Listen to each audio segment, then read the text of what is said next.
تاریخ ہے۔ یہ مہینہ جو ہے حرمت والے مہینوں میں سے ہے۔ 4 مہینے کو اللہ تعالیٰ نے حرمت والا مہینہ قرار دیا ہے، اور اس میں سے ایک یہ محرم الحرام کا مہینہ ہے۔ اس مہینے کے اندر 10ویں تاریخ، جس کو عاشورہ کہتے ہیں، اس دن روزہ رکھنا اللہ کے رسول صلی اللہ علیہ وسلم کی سنت ہے۔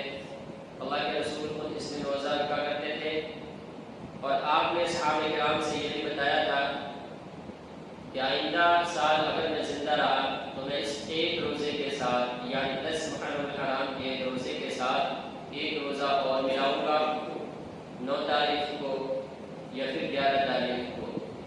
کل جو ہے 9ویں تاریخ ہوگی، سنیچر کا دن، اور اتوار کے دن 10ویں تاریخ ہے۔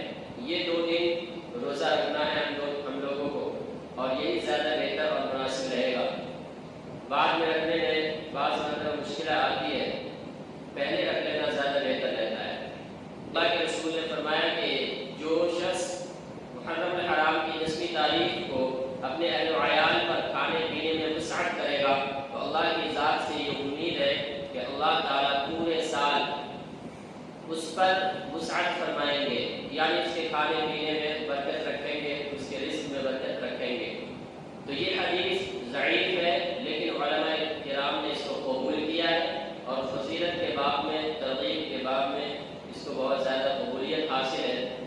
پہلے سے جو ہمارے اکابرین اسلاف ہیں وہ بیان کرتے آئے ہیں اور ترغیب لوگوں کو دیتے آئے ہیں کہ وہ اس دن میں اپنے بیوی بچوں پر یا جو ان کی ذمہ داریوں کے تحت ہے، جن کا کھانا پینا خرچہ ان کے ذمہ ہے، ان پر کھانے پینے میں تھوڑی وسعت رکھے۔